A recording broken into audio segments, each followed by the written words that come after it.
ต้องได้ปรับดินให้ได้ระดับคานนี่แหละคือสิบุเรือละเมื่อคืนนี่ฟ้าลมแหงเนาะทุกคนลมเลยมันเห็นจีกขาดไปหมดเลย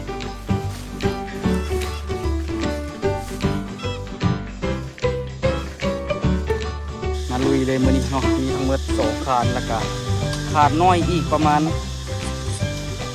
ขาดน้อยอีก3 อันสบายดีทุกคนสบายดีตอนเช้าเด้อเช้ามื้อนี้ฝนตกแล้วที่ไซสมบูรณ์ทุกคนเนาะเมื่อคืนนี้ฝนตกแห้งสมควรเนาะเบิ่งจากสภาพอันนี้ตัวพ่อทิ่มบ่ทุกคนเลยหรือว่ายังใส่ได้อยู่คิดว่าน่าจะใส่ได้อยู่เนาะ ซื้อมากับใส่คุ้มค่าแท้เอาวาเนาะคุ้มแท้คุ้มว่ะเบิ่งอันนี้เฮาเทคานมื้อวานนี้เนาะทุกคนเนาะอันนึงใส่ปูนอยู่พอดีกระสอบหนึ่งเนาะทุกคนเนาะรวมกับคานตัวนั้นก็ถือว่าก็โอเคอยู่เด้กับจำนวนซ้ำนี่เนาะแต่ว่ามื้อนี้สิเทคานตัวนี้ต่อเนาะแต่ก็ต้องได้ท่าก่อนตัวนี้ก็คือสิบ่ได้แกะเทอมมื้ออื่นพุ่นแหละคือสิได้แกะเนาะมื้อนี้นี่ก็สิได้แปลงหลายอย่างอยู่เนาะทุกคนเนาะไปได้ไก่แล้วเด้เมื่อคืนนี้ฝนตกแห้งได้แห้งวะต้นตาลกับว่าสิมาสวยแต่เศร้าโอ้สิเห็นหน้าบ่เนาะอันนี้มันคือว่ามีมักหินมาเต็งโอ้มักหินเต็งนี่คนอันนี้ก็คือหน้างานที่เฮาเฮ็ดมาเรียบร้อยเนาะนี่ก็อยากโลวัวนี่ยามันแข่งโป๊ะเนาะทุกคนโอ้นี่เป็นแห้งๆน่าจะย้อนฟ้าลมเมื่อวานนี้นี่อันนี้เรียบร้อยเนาะแต่ว่าได้ยางระวังในหนึ่งส่วงนี้ปะโถไวขนาดอีพ่ออีเมย์เอ้ยปวกไวเอาติดกันมือเดียวคืนเดียวนึงนะเฮ็ดละ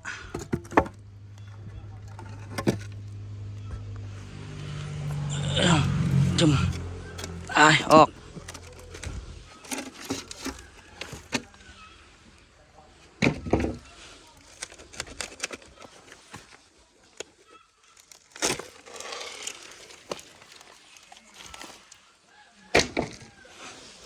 คักบอพ่อแม่พี่น้องคักบออันนี้คานจองมันเนาะทุกคนเนาะนี่แต่ทีคานจองเสาแต่ละเสา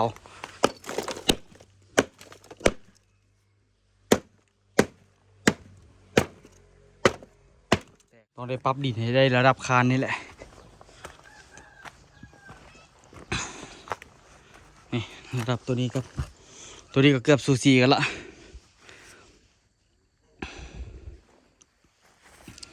เสานี่เขาก็เรียบร้อยละตัวนี้ก็เรียบร้อยละแข็งโป๊ะเนาะทุกคนเนาะ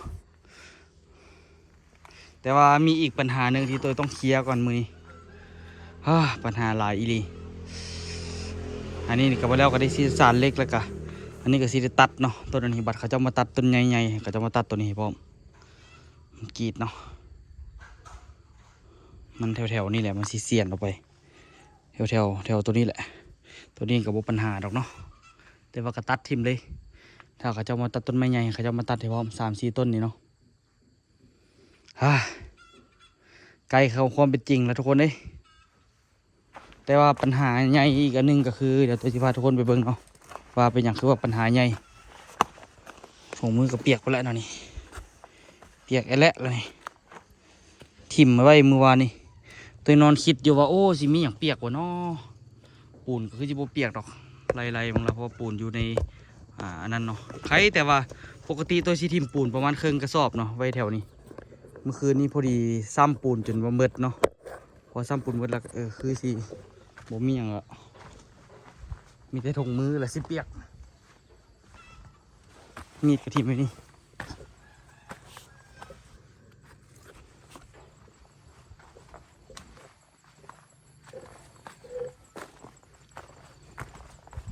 สิให้ทุกคนเบิ่งว่าอีหยังที่เป็นปัญหาตอนนี้ปัญหาอีหลีตอนนี้เขาเจ้ามาตัดแล้วกันแล้วเบิ่งเมื่อคืนนี้ลมแห้งนะทุกคนเนาะ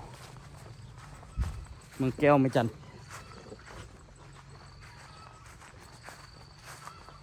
เสียหายไปตามๆกันฟ้าลมเราแปลว่าลมตีมันเราไปฟาดสิน่าจะฟาดสินี่เนาะแตกซะน่าจะฟาดเส้นฟ้านี่แหละเมื่อคืนนี้พายุเข้าห้านตัวนี้บ่มีปัญหาอย่างนะทุกคนเนาะเฮ้ยอย่างน้องโอ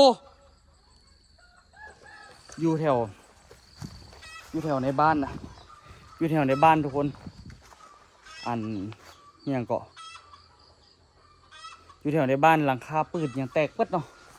แต่ว่าห้านตัวปลอดภัยเบิ่งทุกคนต้นเมดูหักเมื่อวานนี้มันเคยหักทีนึงแล้วตัวบอกแล้วให้ปั๊มเลยอุ้ยให้ฟังความเลยต้นมะนาวก็ได้น้ำมีแห้งขึ้นมาเติมหนึ่งอยู่เนาะโอ้หน่วยนี้มันจนออกแล้วต้นนี่นาวในนี้ออกละมีไก่ตัวนี้ไปไข่อยู่หันเบิ่งล่มก็ดีขึ้นกันเดี๋ยวตัวที่ไปสอยมันออกจากต้นมะนาวเนาะอยากให้มันล่มจะโดนละอันนี้สิเขาจะเอามาตัดไม่ดูได้นี่ทุกคนของแท้ของดีได้นี่แต่ว่าต้นมะนาวตัวนี้คือสีบุเหลือละเมื่อคืนนี่ฟ้าลมแหงเนาะทุกคนลมเลยมันเห็นนี่ต้นมะนาวต้นนี้โอ้แต่กระปลอดภัยอยู่ต้นนี้มันเฮ็ดประเดี๋ยวเลยเมื่อคืนนี้นะ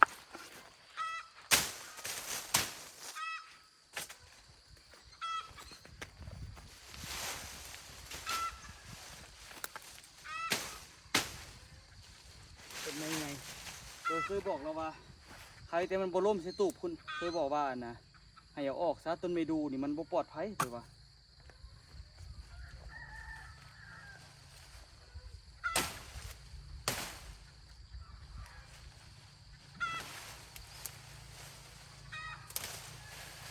แต่ก็ยังโชคดีที่มันล่มมานี่เนาะ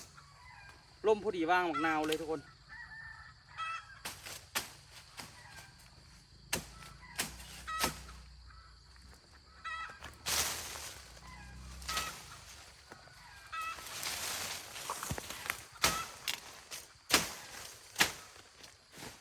เกี่ยกิ่งมันออกจากต้นหมกนาวเขา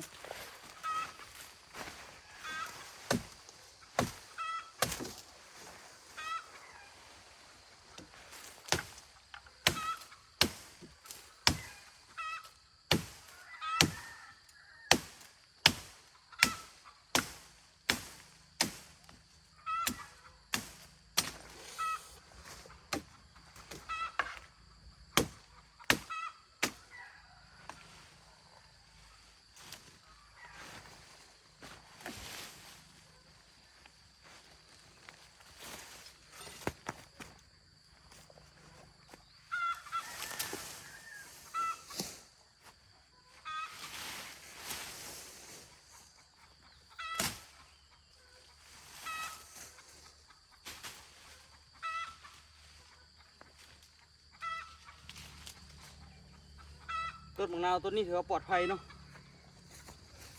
โชคดีขนาดที่มันล่มพอดีถึกวางมันต้นมะนาวต้นนี้ปลอดภัยแต่ว่าต้นนี้คือสิบุเหลือ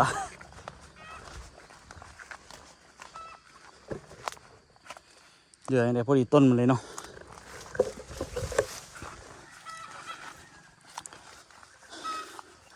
อีกต้นหนึ่งให้ชีวิตกับต้นมะนาวต้นไม่ดูต้นบักใหญ่ๆนะโอ้ยล่มก็ดีสบายใจอยู่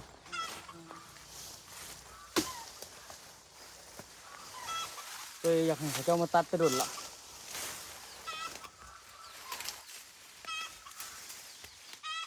เคยเสนอแล้วมันสิล้ม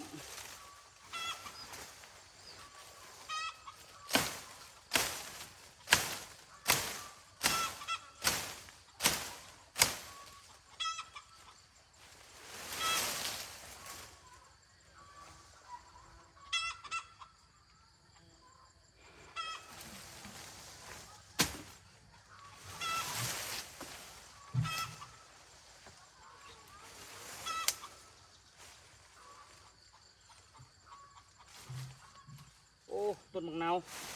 บ่รอดเนาะต้นนี้จีกขาดไปหมดเลย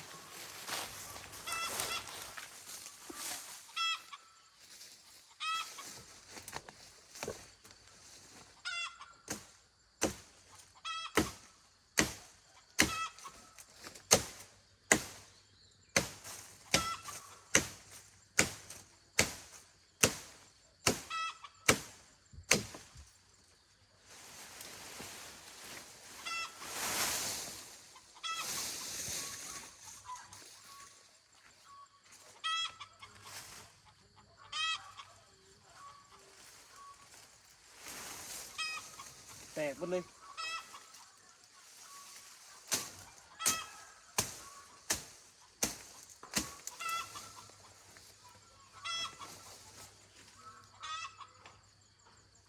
ต้นก็กำลังงามเลยทุกคนเลย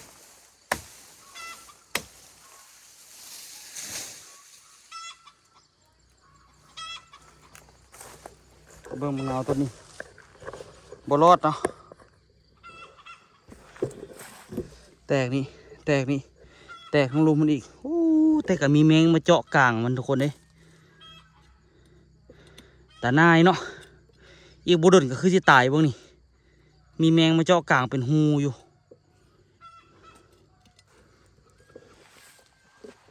งึดแล้วก็มีต้นหนึ่งอยู่ข้างในเลยยามันเถอะแปลงไปคือเก่าแหละ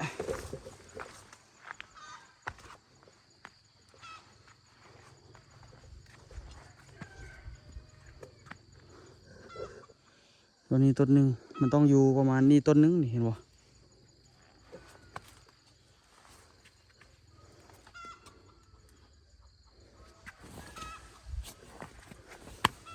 ไปเลยต้นมะนาวอยู่แถวนี้แหละแต่ว่างางมันเต่งหมดละมันหักหมดละยามันซะ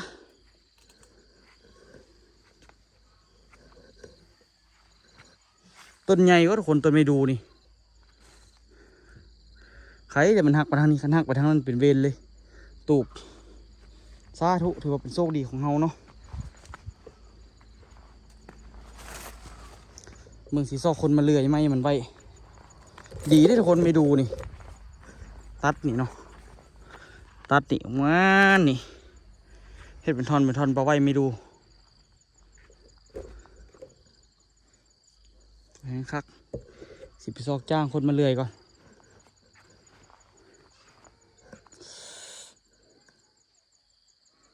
เอาเลยสิไปล้มขอยดำ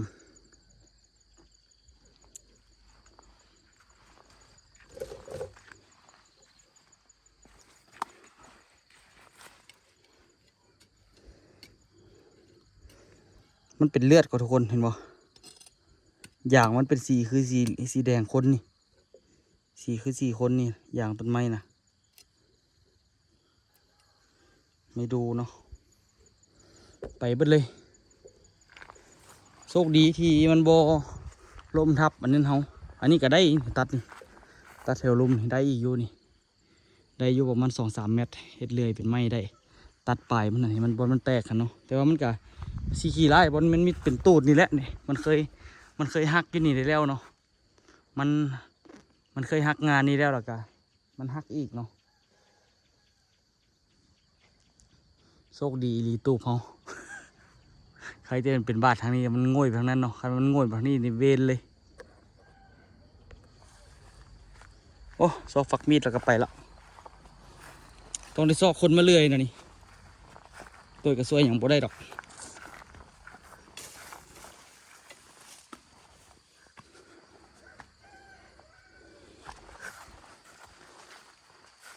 ต้นนี้นี่ใครจะรอดเนาะมันที่ไปป่ายมันเสีย2 ต้นทุกคนเสียเงา2 ต้นแต่ยังดีอยู่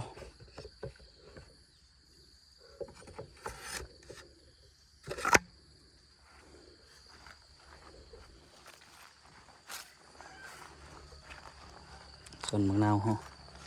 โปรเทศเลยตัวบริมียามปลาดุกเลยน้ำก็ยังมีอยู่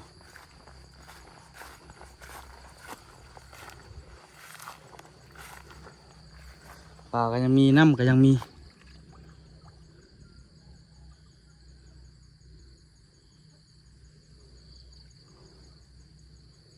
ปลาดุกขวัญบ่น้ำบ่มีไส้นะทุกคน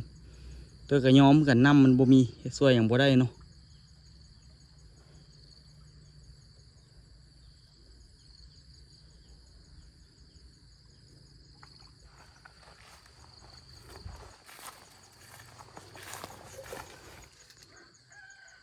ใครแต่พอมีน้ำให้มันอยู่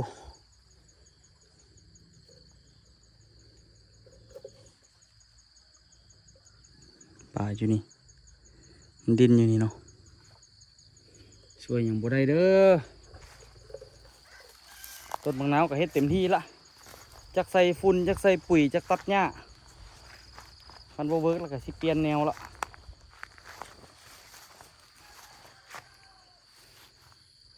สิได้ซอกคนมาเคลียร์ไม่ดูดีๆก่อนใส่แท้ต้นนี้ก็อยากปล่อยมันเลยก็ดีขึ้นกันเนาะปะมันไว้กับใหญ่มาแต่ว่ากับต้นงามเลยต้นนี้มันสื่องามดีแต่ยาเท่าต้นนี้หักแล้วก็หักไปมันเป็นไม้เศรษฐกิจเนาะไม้ที่มีราคา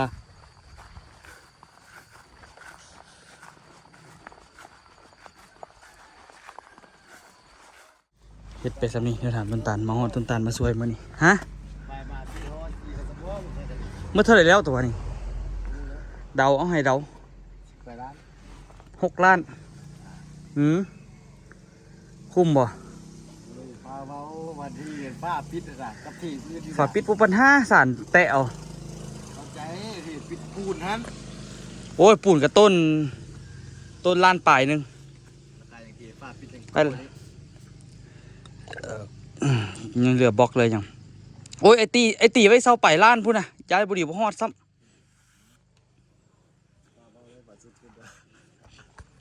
เปิดไปนั่นดอกทางนั้นบุรีทางนั้นกะซ้ำตัวนี้เลยล่ะ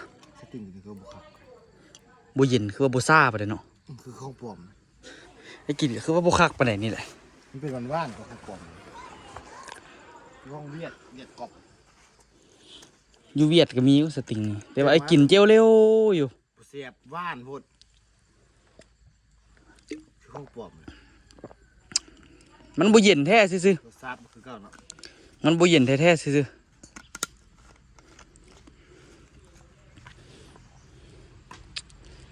โอ้สอบไปฮอดพุ่นกอนี่โอ้ครับแต่เฮ็ดไปนี่มือหักก็เบิดแต่6 ล้านปลายทุกคนมาในนับเบิ่งตัวคิดว่าเบิดไอ้คิดว่าเบิด10 ปลายล้านละเด้ไปนับเบิ่งอุ้ยหมดแต่6 ล้านปลายนึงหมดน้ำหยังหมดน้ำทรายกับหินซื่อๆเพราะเรื่องเล็กเรื่องล้างมันกับโบปันได้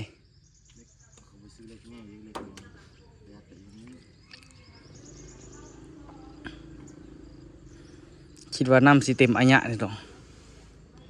เต็มอัญญะนี่ตายเลยเต็มแล้วฝนมาเมื่อเดียวนึงว่าตกกับตกเฉยนึงฝนมาตกฮอตชอบตกแห้งว่ะฝนแบบฝนมาเป็น5สิเดี๋ยวตัวที่สวยอันนี้ไอ้แล้วหรอกอะสิมัดเล็กกว่านั้นมัดเล็กไปทั้งหน้าหุ่นมัดเล็กไปทั้งล่างนี่จนสุดนี้มื้อนี้มีแต่เทคานกับมัดเล็กแหละเบื้องนี้เทคานนี่แล้วเรากับทีมมันปาไว้มัดเล็กอันนี้ก็เทปาไว้2-3 อันนี่เททีมปาไว้มัดเล็กหรือว่าคาดหมายมือต่อไปกับเทคานอีกเทโอ้เทจนสุดนี่คือสิมีแหงยาวขนาด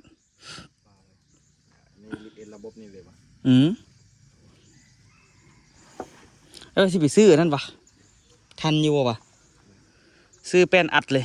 เป็นอัดสีดำๆมันนะหน้าน่ะอู้บังแพงแผ่นหนึ่งเท่าไร3 เซน4 เซนก็ไปพุ่นน่ะยาเท่านั้นเอานี่แล้วเนาะแพงเด้อแผ่นค่อยๆอัดกับยามัน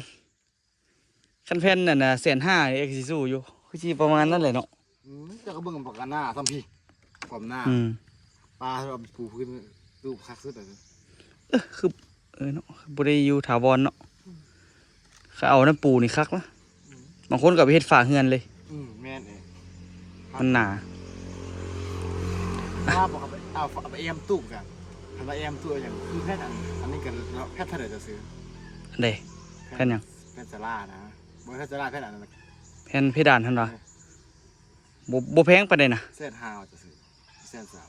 130,000 ประมาณนั่นแหละประมาณ100,000นิดๆเนี่ยคือแต่ว่าแผ่น90ซ้ำคุณว่าไปเอาปูนก่อนมืดเศร้าท่านนี่ยังเดี๋ยวเทคานทุกคนมื้อนี้เทคานมันแล้วเนาะตัดไรไม่มาดูเสียดายไปดูสิซอกคนมาเลื่อยอยู่ซอกพ่อเอาเอิ้นพ่อตัวนั้นออกมาเฮ็ดให้พ่อนี่เด้พ่อหักนะคือสิเอิ้นพ่อหักตัวอะไรมาเฮ็ดให้เห็นน้อยแหละแถวนี้แหละเลยมื้อนี้เนาะมีทั้งหมด2คานแล้วก็คานน้อยอีกประมาณคานน้อยอีก3อันเนาะทุกคนคาน2ขานี่เนาะระดับมันคิดอยู่ประมาณนี้แหละไปแล้วก็เที่ยวขี้ดินเข้าโอ้ตักดินกับธรรมดาอีกเด้อนี่เด้อแต่ก็มีดินอยู่ข้างๆตักใส่ก่อนเนาะดูพ่อกับเขามาส่งให้เขามาทอกก่อนจะรถ2รถเติบนึงอยู่เนาะคือทีแล้วเวียกเดี๋ยวละอัน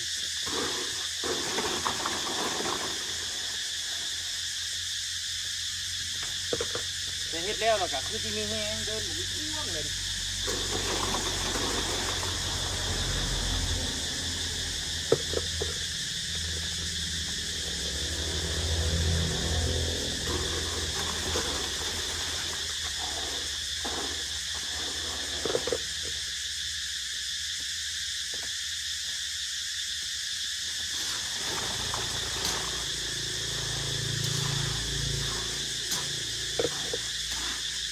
เอาเต็มที่นะช่วงนี้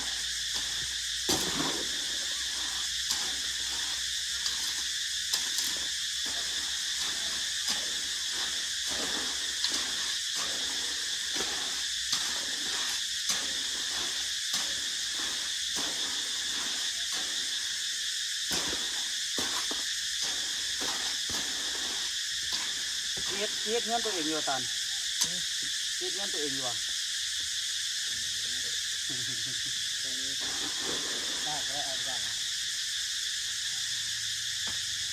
เอาอย่างร้อน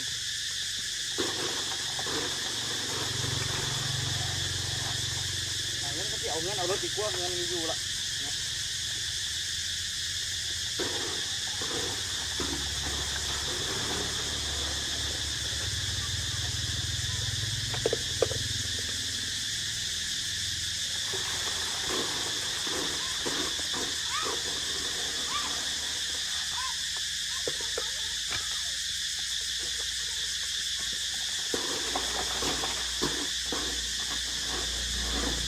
แบบมือวานก็อยากตายทุกคนเลย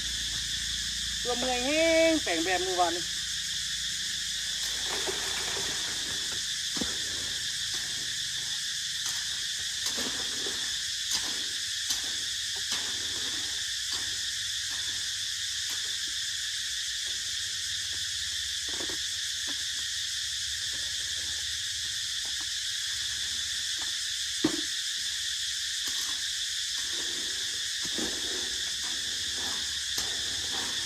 การมันขึ้นดูเถอะ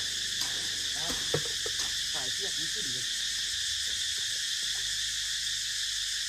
ว่านี้ดูเสือดูเสือว่าแต่เสือยืดลุกจริง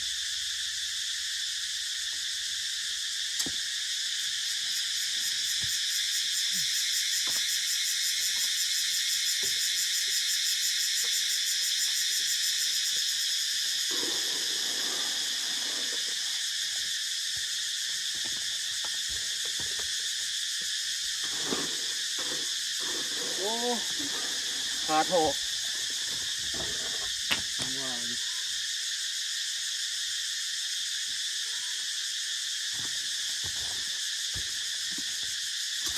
แล้วนี่เดี๋ยวรถเดี๋ยวไอ้ตักหินเดี๋ยวไอ้คนตักหินรถเดี๋ยวไอ้คนเนี่ยตักอะไรวะสีเลี้ยวหรือว่าหนึ่งตันการน้อยมันสีเลี้ยวไว้ไปจะที่ประมาณ3 กระสอบทุกคนคานมันสูงเนาะแต่ว่าอันนี้นี่กระสอบเดียวนึงก็ละคือกระสอบเดียวกันเนาะแต่คานกับคนข้างว่าสูงสมควรอันนี้ก็อันนี้กระสอบเดียวสมบูรณ์ตานแม่นเหรอ เอามันขึ้นได้หลายเลยสัน ชอบตาย ปลายไม่ได้ใส่ ตัวที่ขาด ฮะ เป่า โอ้โอ้อันปลายเพราะว่าไอเฮ็ดทำอิฐแม่นอ่ะนะปลายมันดิ เลือดที่ขาดเลยไม่ใช่ แล้วกระสอบปลายกระสอบครึ่งแม่นละเพราะว่ามันเหลือนะเหลือสุดก้อนนี้พอดีกระสอบปลายอันนี้กับกระสอบปลายให้กันปูนกระสายปอบเนาะอันนี้ก็เฮ็ดกระเทินอยู่นี่เนาะเดี๋ยวสิหาไม้มาคัดอีกอันหนึงหาไม้น้อยๆเอาแปลงเอาเราได้เนาะแบบเขาเองเนาะ อันนี้ก็แข็งแห้งก็แหละเฮ็ดไปสดิบดีเลยอันนี้นี่ข้างล่างนี่เอาเป็นแบบปานนั้นเลยเนาะแบบปนาเป็นยังไงแบบขี้ดินเนาะแบบขี้ดินสิเลยใกล้สิแล้วเด้อันหนึงไวอยู่ดิกี่ว่าก็ได้เดี๋ยวน้ำตาลไปเอาปูนมาเดี๋ยวตัวสิเป็นคนปูนเนาะเฮ็ด2 คนมันก็สิไวแน่เฮ็ดอันนี้แล้วเดี๋ยวสิเฮ็ดแบบทางลุมนี่เนาะเทให้มันแล้วเบิดแล้วก็โอ้สิได้ควัดดินถมบ่แม่นธรรมดาเนาะอันนี้ก็จักสิควัดออกของเดี๋ยวสิได้ควัดเข้าคืนนี่นะพูดอันนั้นอีกควัดออกว่าซั่นเด้บ่จอยว่าสิให้เทพื้นพร้อมให้เฮ็ดตัวคลิปแล้วสิบ่เทพื้นนี่เฮ็ดตัวเกาะนี่แล้วก็นำไหลมาแล้วก็มันยึงขึ้นแล้วมันก็สิเอาขี้ดินมาถมมันเองสินะก็เลยว่าสิบ่เทแต่ว่าพอมาก็คือสิได้เทละแต่คันเทนี่ก็ถือว่าต่ำสมควรได้นี่ต่ำเฮงกว่าเนาะเพราะว่า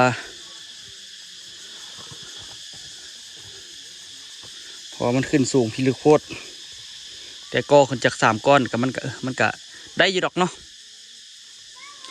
นี่ก็ประมาณซ้ำเสานี่แหละความสูงของมันทั้งหมดเนาะตัวเฮ็ดมาเรียบร้อยแล้วนะเกี่ยมเวลาว่าน่าจะประมาณนั้นลุยต่อทุกคนเดี๋ยวมันหักแล้วเนาะที่ไปเห็นมากสิแล้วได้นี่เก่งขนาดไหน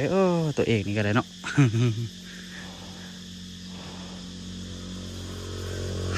เสียบเหล็กเรียบร้อยเนาะเสียบเหล็กเรียบร้อยเสียบเหล็กตัวนี้ก็สิได้แก้ไหมแปลงไหมเทจนเต็มนี้เลยเนาะก็ถือว่าบ่ธรรมดาแหละโซซิเลียนี่ก็ได้นี่เป็นห้องเข้าไปไหลเข้าไปจวงไหลไปรีบได้นี่เดี๋ยวไปผสมปูนแล้วทุกคนทุกไว้ขนาดต่านจักโมงแล้วตัวจักโมงฮะโคตรไวเลยวะคิดว่าประมาณ11 โมงเอามาเอาฝ่ายแล้ว ว่ะ11 12โอ้3 ชั่วโมงลองงัดเบิ่งมันสิแล้วบ่เพราะว่ายังเหลือคานน้อย3 อันแล้วก็อันนี้ก็ใกล้สิเต็มแล้วอันนี้คิดว่าคันแล้วก็ให้มันแล้วสวยแล้วก็พักผ่อนเนาะ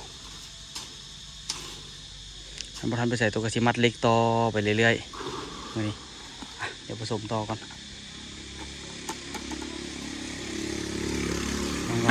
บ่4 กระสอบครึ่งที่อันนี้เฮาไปเฮ็ดใหม่ตัวโอ้แต่ว่าปูนเหลือจากฝั่งนี้เนาะตันเนาะ